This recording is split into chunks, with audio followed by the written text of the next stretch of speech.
ఈ రోజు ప్రపంచంలో ఉన్నటువంటి అన్ని దేశాలలో ఒక చర్చనీయాంశంగా మారిపోయినటువంటి ఒక సంఘటన. ఒక చిన్న దేశంలో జరిగినటువంటి రాజకీయ కల్లోలం. ఇంతకీ నేపాల్‌లో ఏం జరిగింది? ఎందుకు యువత రోడ్లపైకి వచ్చింది? ఈ యొక్క నిరసనల వెనక ఉన్నటువంటి అసలైన కారణం ఏంటి? అక్కడ ఉన్నటువంటి ప్రధాని రాజీనామా చేయాల్సినటువంటి పరిస్థితి ఎందుకు వచ్చింది? ఇప్పుడు ఇక్కడ జరుగుతున్నటువంటి పరిస్థితిని చూస్తే రానున్నటువంటి భవిష్యత్తులో ఏం జరగబోతోంది? వీటన్నిటి గురించి మనం ఇప్పుడు ఒక్కసారి తెలుసుకుందాం. నేపాల్ మన దేశంలో ఈ పేరు తెలియనటువంటి వ్యక్తి ఎవరు కూడా ఉండరు. మన దేశానికి పక్కనే ఉన్నటువంటి ఒక చిన్న దేశం. ఈ యొక్క సంఘటనలను మనం తెలుసుకునే ముందు ఒక్కసారి నేపాల్ యొక్క పరిస్థితిని తెలుసుకుందాం. నేపాల్లో రాజకీయం అనేది స్థిరత్వంగా లేకుండా ఉంది. చాలా రోజుల నుంచి అస్థిరతగా పరిపాలించబడుతోంది. అది 2008లో రాజ్యాన్ని రద్దు చేసి రిపబ్లిక్గా మార్చారు. ఆ తర్వాత నుండి ఎప్పుడు కూడా ఒక్క ప్రభుత్వం చాలా కాలం వరకు నిలబడలేదు. తరచూ ప్రధాని యొక్క మార్పులు, కూటమి యొక్క సమస్యలు, అవినీతి యొక్క ఆరోపణలు ఇవన్నీ కూడా ప్రజల్లో ఆగ్రహానికి గురి చేశాయి. ఆర్థిక పరిస్థితి కూడా చాలా బలహీనంగా ఉండిపోయింది. నేపాల్లో ముఖ్యంగా టూరిజం అలాగే హిమాలయ యొక్క ట్రెక్కింగ్ ఇవే ఈ దేశం యొక్క ఆదాయం. కానీ కరోనా తర్వాత ఇక్కడ ఈ యొక్క టూరిజం పూర్తిగా బలహీనపడిపోయింది. అలాగే నిరుద్యోగం ఎక్కువైపోయింది. ముఖ్యంగా యువత ఉద్యోగాల కోసం గల్ఫ్ దేశాలకు వెళ్లిపోవడం స్టార్ట్ చేశారు. ఈ రోజు జరుగుతున్నటువంటి నిరసనలు అలాగే ఇక్కడ జరుగుతున్నటువంటి సంఘటనలు అన్ని కూడా సోషల్ మీడియా గురించి అయితే కాదు. దీని వెనుక చాలా సంవత్సరాలుగా పేరుకుపోయినటువంటి ఒక అసంతృప్తి దాగి ఉంది. సెప్టెంబర్ 4, 2025 నేపాల్ ప్రభుత్వం ఒక నిర్ణయం అయితే తీసుకుంది. Social media Facebook, YouTube, Instagram అలాగే వాట్సాప్, ఎక్స్ ఇలా 26 రకాలైనటువంటి యాప్ల్ని నేపాల్ ప్రభుత్వం బ్లాక్ చేసింది. దీనికి కారణం ఇవన్నీ కూడా మ్యాండేటరీ రిజిస్ట్రేషన్స్ లేవని చెప్పేసి నేపాల్ ప్రభుత్వం ఈ యొక్క సోషల్ మీడియా అప్లికేషన్స్ ని రద్దు చేసింది. కానీ టిక్ టాక్ అలాగే టెలిగ్రామ్ లాంటి కొన్ని అప్లికేషన్స్ ని బ్లాక్ చేయలేదు. ఈ యొక్క సోషల్ మీడియా అప్లికేషన్స్ ని బ్లాక్ చేయడానికి ముఖ్య కారణం ప్రభుత్వం చెప్పినటువంటి రీజన్స్ ఏంటి అంటే జాతీయ భద్రత కోసం, ఫేక్ న్యూస్ ని నియంత్రించుకోవడం కోసం. కానీ అక్కడ ఉన్నటువంటి ప్రజలందరూ కూడా దీన్ని సెన్సార్షిప్ అని భావిస్తున్నారు. ఎందుకంటే ఇప్పుడు మనము సోషల్ మీడియా గురించి కన్నా మాట్లాడుకుంటే యువతకి ఈ యొక్క సోషల్ మీడియా అప్లికేషన్ అన్ని కూడా ఒక వేదికగా మారిపోయాయి. చదువు, ఉద్యోగం, వినోదం, రాజకీయం యొక్క చర్చ ఇవన్నీ కూడా ఒక సోషల్ మీడియాలోనే జరుగుతూ ఉన్నాయి. అందుకే దీన్ని అక్కడ ఉన్నటువంటి ప్రజలు అందరూ కూడా తమ యొక్క వ్యక్తిగత స్వేచ్ఛపై దాడి జరుగుతోంది అని భావించారు. ఈ యొక్క నిరసనలు ఎలా హింసాత్మకంగా మారిపోయాయి అంటే ఇంకా ఇక్కడ ఈ యొక్క నిరసనలు అన్ని కూడా ఒక హింసాత్మకంగా ఎలా మారిపోయాయి అని అంటే మొదట విద్యార్థులు, యువకులు వీధుల్లోకి వచ్చి పబ్లిక్ యొక్క వస్తువుల్ని పగలగొట్టారు. కొన్ని రోజుల తర్వాత నిరసనలు పెద్ద సంఖ్యలో జరుగుతూ వచ్చాయి. సో ఈ యొక్క నిరసనలని అదుపు చేయడానికి అక్కడ ఉన్నటువంటి పోలీసులు మొదట టిఆర్ గ్యాస్ ని ఉపయోగించారు. తర్వాత రబ్బర్ బుల్లెట్లు అలాగే పరిస్థితి అదుపు తప్పిపోవడంతో లైవ్ ఫైరింగ్ కూడా జరగడం జరిగింది. దీనికి కారణంగా 19 మంది ఈ యొక్క కాల్పుల్లో మరణించారు. 100కి పైగా జనాలు గాయాల పాలయ్యారు. దీంతో అక్కడ ఉన్నటువంటి ప్రజలందరూ కూడా ఆగ్రహంతో నిరసనకి దిగిపోయారు. దీంతో కాఠ్మాండులో ఉండేటువంటి పార్లమెంటులోకి అక్కడ ఉన్నటువంటి జనాలందరూ కూడా దూసుకొని పోవడానికి ప్రయత్నించారు. అంతేకాకుండా అక్కడ ఉన్నటువంటి ప్రభుత్వ కార్యాలయాలు అన్ని కూడా ధ్వంసం చేశారు. అంతేకాకుండా రాజకీయ నాయకుల యొక్క ఇండ్లను కూడా తగలబెట్టేశారు. అందులో ప్రధాని ఓలీ, అధ్యక్షురాలు, కాంగ్రెస్ నాయకుల యొక్క ఇల్లు కూడా చాలా ఉన్నాయి. ఈ విధంగా నిరసనలు అనేటివి తీవ్రంగా మారిపోవడంతో ప్రభుత్వం వెనక్కి తిరిగింది. సెప్టెంబర్ 9, 2025న ఈ యొక్క సోషల్ మీడియాపై వేసినటువంటి బ్యాన్ ఎత్తివేస్తూ నిర్ణయం తీసుకుంది. అక్కడ ఉన్నటువంటి ప్రధానమంత్రి రాజీనామా చేశాడు. ఇప్పటికే ఆయన పైన చాలా రకాలైనటువంటి కరప్షన్స్ కేసులు ఉండిపోవడంతో నిరసనలు ఎక్కువగా పెరిగిపోయాయి. దీన్ని చూసుకొని హోంమంత్రి అలాగే మరికొంత మంత్రులు కూడా చాలా మంది రాజీనామా చేశారు. ప్రభుత్వం కర్ఫ్యూ ప్రకటించింది. విమానాలు కూడా పూర్తిగా నిలిచిపోయాయి. దీంతో నేపాల్లో ఉన్నటువంటి బార్డర్లో కూడా చాలా రకాలైనటువంటి అలర్ట్ కూడా ప్రకటించారు. తర్వాత ప్రభుత్వం ప్రత్యేకమైనటువంటి దర్యాప్తు కమిటీని కూడా ఏర్పాటు చేసింది. 15 రోజుల్లోగా పూర్తి రిపోర్ట్ ఇవ్వాలని చెప్పి వాళ్ళని కోరింది. బాధిత కుటుంబాలకు పరిహారం, గాయపడినటువంటి వారికి ఉచితమైనటువంటి వైద్యం ఇస్తామని హామీ ఇచ్చింది. అయినా కూడా అక్కడ ఉన్నటువంటి ప్రజల్లో అనుమానం అలాగే ఉండిపోయింది. మునుపటి దర్యాప్తు కమిటీలు ఎప్పుడు కూడా ఫలితం ఇవ్వలేదు. ఇది కూడా కేవలం కాలయాపన కోసమే ఇలా జరుగుతుంది అని అక్కడ ఉన్నటువంటి ప్రజలు ఇప్పటికీ నమ్ముతూ ఉన్నారు. సోషల్ మీడియా తిరిగి వచ్చింది, అయినా కూడా నిరసనలు ఆగలేదు. ప్రధాని రాజీనామా చేశాడు, అయినా కూడా నిరసనలు ఏమాత్రం ఆగలేదు. కారణం, యువత ఒక సిస్టమ్ యొక్క మార్పు కోరుకుంటోంది. అవినీతి పూర్తిగా అంతమించాలి, కొత్త నాయకత్వం అనేది రావాలి, నిరుద్యోగం పూర్తిగా తగ్గిపోవాలి, స్వేచ్ఛను కోరుకుంటోంది. అంటే ఇది కేవలం ఒక సమస్య యొక్క నిరసన మాత్రమే కాదు, ఇది ఒక విప్లవాత్మకమైనటువంటి ఉద్యమంగా మారిపోయింది. నేపాల్లో జరుగుతున్నటువంటి ఈ యొక్క నిరసనలు అలాగే సంఘటనలు ప్రపంచవ్యాప్తంగా ఒక చర్చనీయాంశంగా మారిపోయాయి. అలాగే మన దేశం నేపాల్ సరిహద్దులో భద్రతని పెంచింది. ఎందుకంటే అక్కడ ఉన్నటువంటి పరిస్థితులు ఇండియాకు నేరుగా ప్రభావం చూపుతాయని అక్కడ బార్డర్లో ఇప్పటికే భద్రతని ఎక్కువగా పెంచింది.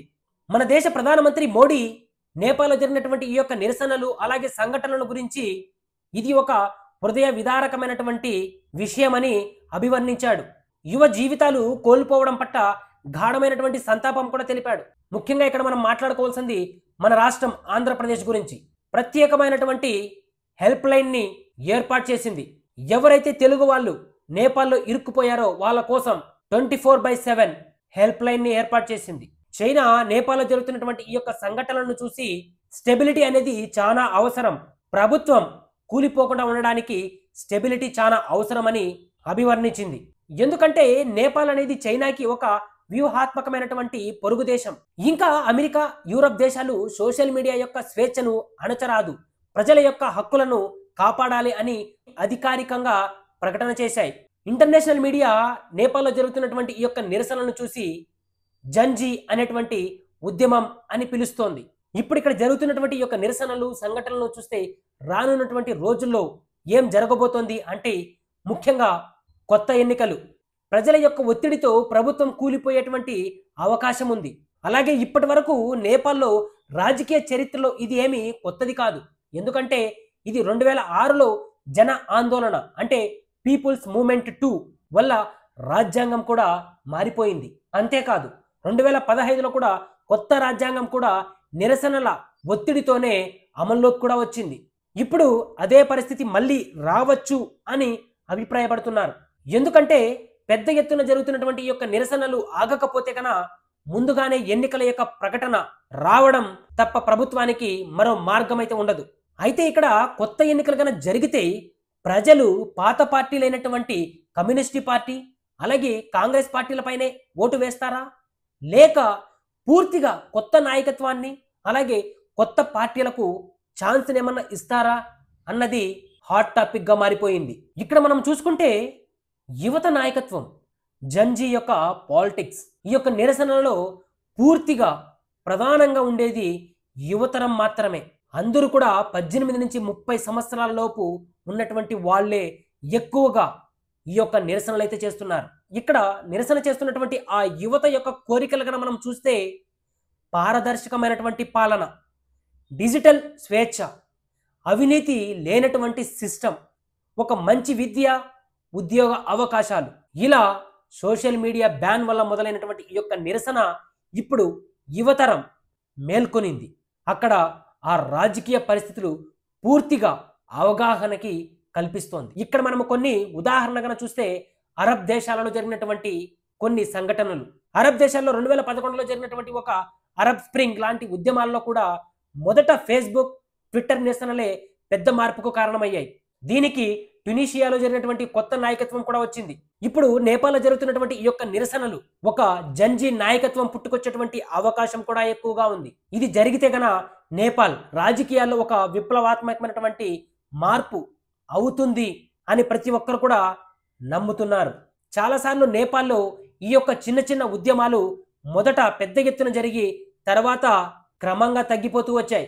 కారణం ఏంటి అంటే ప్రభుత్వం చిన్న చిన్న వాగ్దానాలు అయితే ఇస్తూ వచ్చింది. దాంతో అక్కడ ఉన్నటువంటి ప్రజలు నిరసనలు క్రమక్రమంగా తగ్గిస్తూ వచ్చారు. అంతేకాకుండా పరిహారాలు ఎక్కువగా ఇస్తూ వచ్చింది.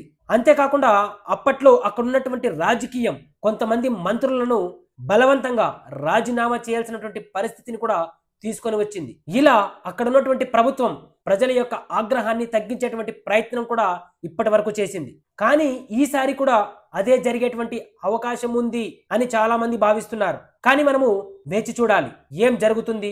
ఇంతకీ ప్రభుత్వం ఇచ్చేటువంటి వాగ్దానాలు, పరిహారాలను తీసుకొని అక్కడ ఉన్నటువంటి ప్రజలు ఈ యొక్క నిరసనల్ని ఆపేస్తారో లేక ఇంకా ఎక్కువగా నిరసనలను చేపడతారు అన్నది మనము వేచి చూడాలి. ఈ రోజు నేపాల్లో జరిగినటువంటి ఈ యొక్క సంఘటనలను చూస్తే శ్రీలంకలో 2022లో జరిగినటువంటి నిరసనలతో అక్కడ ఉన్నటువంటి ప్రధాని గోటాబయ రాజపక్సే తప్పుకున్నాడు. కానీ చివరికి కొత్త సిస్టమ్ ఏమీ రాలేదు. పాత రాజకీయ వర్గమే మళ్ళీ అధికారంలోకి వచ్చింది. నేపాల్లో కూడా ఇలాగే జరుగుతుందా లేక కొత్త సిస్టమ్ ఏమన్నా వస్తుందా అన్నది మనము వేచి చూడాలి. కానీ ఇక్కడ మనము ఒక విషయం అయితే ఖచ్చితంగా చెప్పుకోవచ్చు. ఈ యొక్క నిరసన కేవలం సోషల్ మీడియా కోసం అయితే కాదు. ఇది ఒక తరం మార్పు కోసం, ఒక సమాజం మార్పు కోసం ఈ యొక్క ఉద్యమం మొదలైంది. సోషల్ మీడియా అనేది ఇప్పుడున్నటువంటి యువతరానికి ఇది ఒక ఆక్సిజన్ లాంటిది. దాన్ని గన కట్ చేస్తే వెంటనే వాళ్ళు ప్రతిస్పందిస్తారు. కాబట్టి ఈ యొక్క నిరసనలు భవిష్యత్తులో నేపాల్ రాజకీయ చరిత్రలో ఒక మలుపు కానుంది అని అభిప్రాయపడుతున్నారు. సో ఫైనల్ గా ఇక్కడ ఎన్నికల ద్వారా మార్పు కానీ లేదా కొత్త నాయకత్వం, అంతకు మించి పాత సిస్టమ్ కొనసాగింపు, ఇవన్నీ కూడా ఏ దారి అయినా కూడా తుది నిర్ణయం అనేది ప్రజల చెంతనే ఉంటుంది. సో ప్రజల యొక్క ఆగ్రహం అనేది ఎంతకాలం కొనసాగుతుందన్నటువంటి దానిపైనే ఆధారపడుతుంది.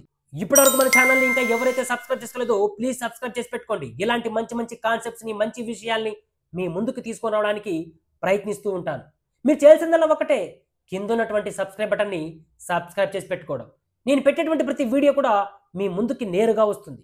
మొత్తానికి నేపాల్ ఈ ఏడాది 3 పెద్ద నిరసనలకు సాక్ష్యంగా మారిపోయింది. అందులో యువత యొక్క మార్పు కోసం, ఉద్యోగాల యొక్క భద్రత కోసం, మరికొందరు రాజ్యాంగం కోసం. కానీ ఇక్కడ మనకి ఒకే ఒక సందేశం స్పష్టంగా వినపడుతోంది. ప్రజలు ఇకపై మౌనంగా ఉండటానికి ఇష్టంగా లేరు. ప్రజలు ఇకపై మౌనంగా ఉండటానికి సిద్ధంగా లేరు.